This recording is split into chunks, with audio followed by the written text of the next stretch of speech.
Good morning, everyone. This is Prakash Reddy, Assistant Professor, Dhanvantari Institute of Pharmaceutical Sciences. Today, I am going to giving a seminar on emulsions. This topic to be covered: definition of emulsions, classification of emulsions, identification methods of emulsions, formulations of emulsions, preparation methods of emulsions, and finally, evolution parameters of emulsions. First, definition of emulsions. Emulsions are biphasic liquid dosage forms containing two immiscible liquid phases, that is external phase and internal phase. External phase is continuous phase and internal phase is dispersed phase. In this dispersed phase is a small globules is there. The globule size of the dispersed phase may range from 0.1 to 100 nm in diameter. And then advantages of emulsions. First one, deliver unpresent drugs. Emulsions can be used as vehicles to deliver unpresent drugs. Example, vitamin A laxatives and etc. And then drugs show improve absorption when administered in the form of emulsions. Example, insulin and heparins. And then act as sustained release medications.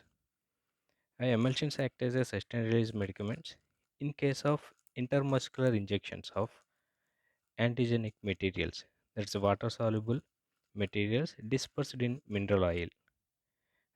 And then various concentrated emulsions are used for topical drug delivery and cosmetic preparation purpose.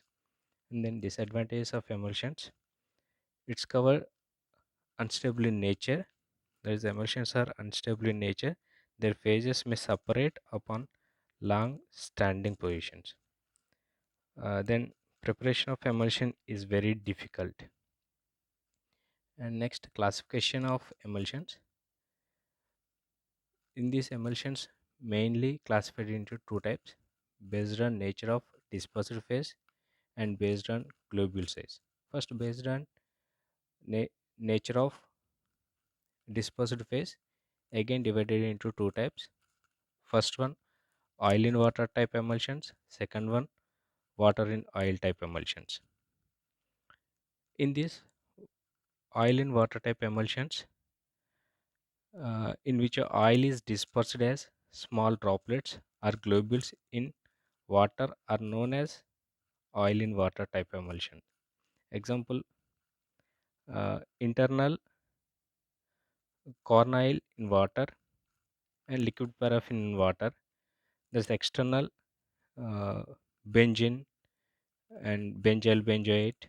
This type of emulsions were covered oil in water type of emulsions. Then water type of emulsions. This type of emulsions dispersed a small droplets or globules in oil are known as water in oil type of emulsions. Example, salad dressing and butters.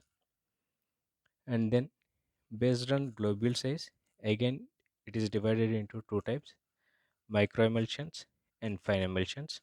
Microemulsions are the emulsions which contain globules of the size range in between 5 to 200 nanometers. They are either uh, oil in water or water in oil. In two type emulsions are covered microemulsions. And then fine emulsions. Fine emulsions containing globules of size 0.25 to 25 nanometers, and they appear milky in nature. And then identification methods of emulsions. Mainly it is identified by four methods. First one, dilution method, next dyeing method, next conductivity method, and finally creaming test. First, dilution method. Dilution method of emulsions is diluted with water.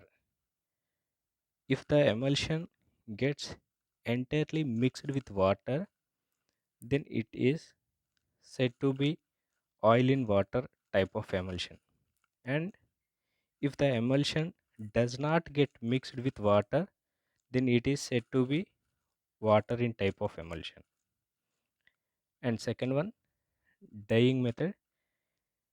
In this method, methylene blue water soluble dye, this is water soluble dye, is added to the emulsion. If the external continuous phase appears blue and internal, that is dispersed phase, is colorless, then it is said to be oil in water type of emulsion. In sometimes amaranth also used for this dyeing method. And then conductivity method. In this conductivity method, a pair of electrodes are dipped in the emulsion and concentrated to an external electric bulb. If the emulsion is oil in type, then the bulb glows because water began the external phase is a good conductor of electricity. In case if the emulsion is water in oil type of emulsion, then the bulb does not glow because oil is the external phase and it is bad a conductor of electricity. And finally, creaming test. When the density of the oil and aqueous phases are known, the direction of creaming helps in identify the type of emulsion type, that is water in oil emulsion and oil in water. In these two purposes, creaming test were used. And then formation of emulsions. For the formation purpose, uh, various formulating agents, antioxidants, flavoring agents, and other ingredients were used. Uh, for example, uh, emulsifying agents.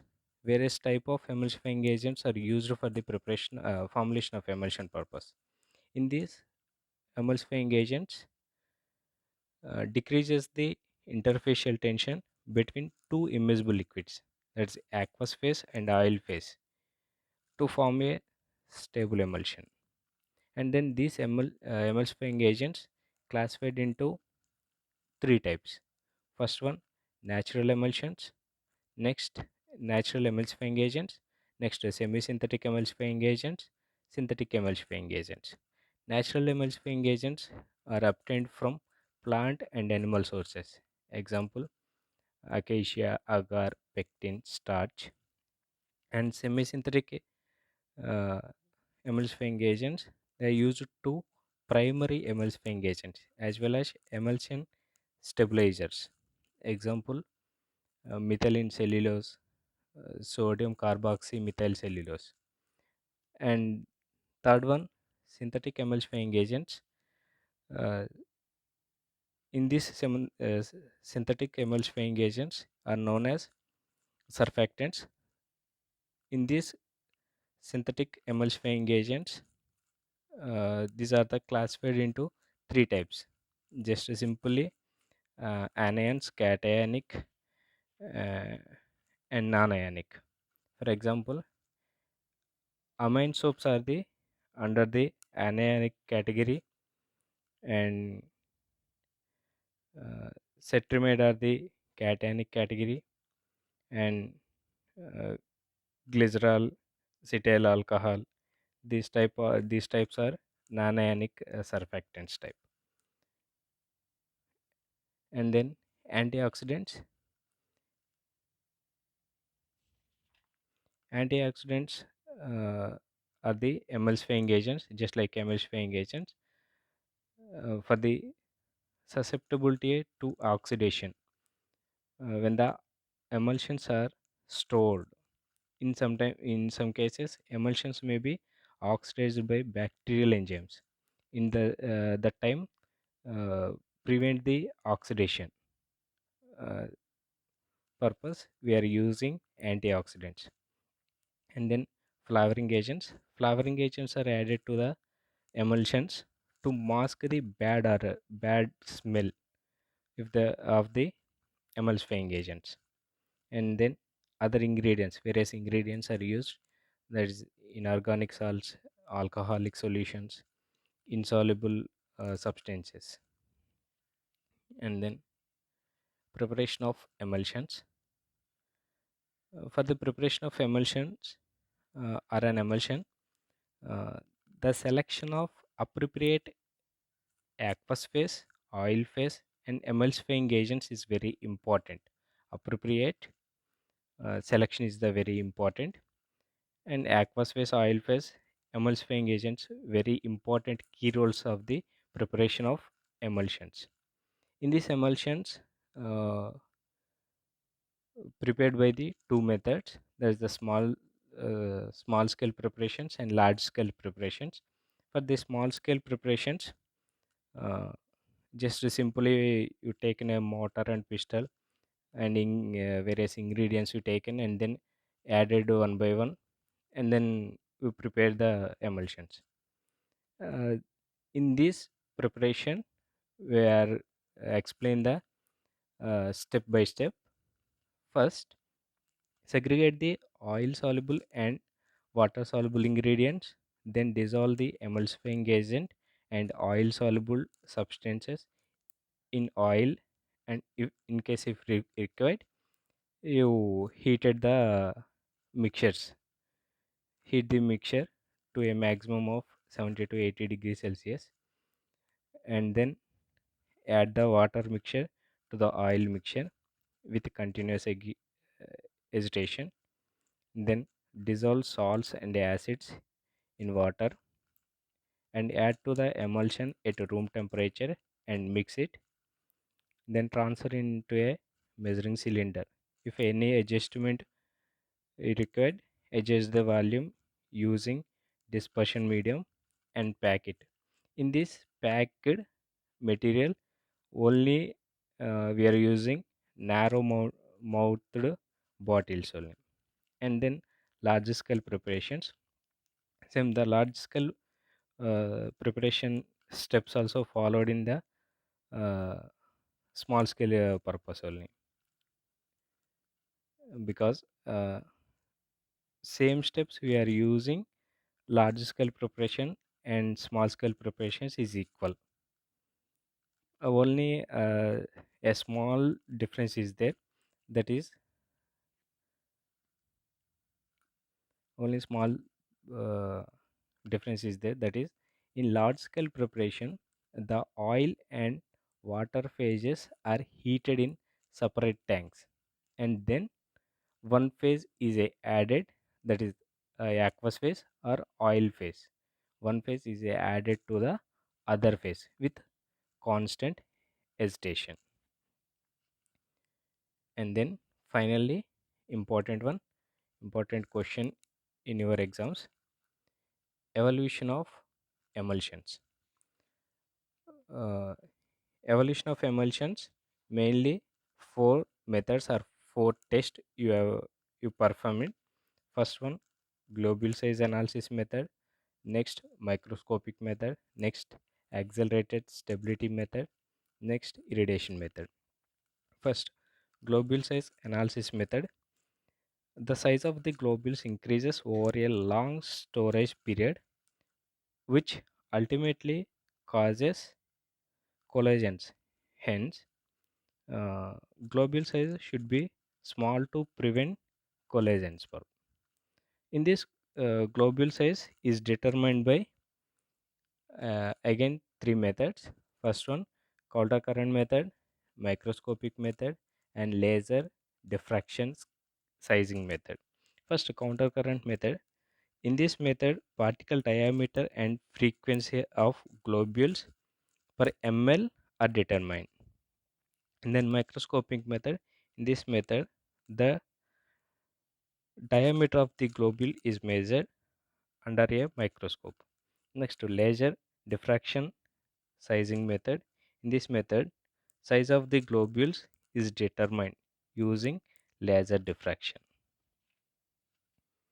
Next, second method, macroscopic method. During the separation of the phases, aqueous phase and oil phase, uh, collisions of emulsion is easily observed by macroscopical examination. Thus, the rate of creaming and collisions is determined by uh, calculating of phase volume and phase separation, and then ac- accelerated stability method. In this accelerated stability method, we are using again two different methods. First one, centrifugation method, next temperature method. Centrifugation of the emulsion increases the rate of creaming. Then temperature, higher temperature results is instability of emulsion. Next, final last one, evolution of emulsions, irradiation method. In this method, the emulsion is exposed to high temperature by means of irradiation from a microwave. Thank you. Thank you for watching this.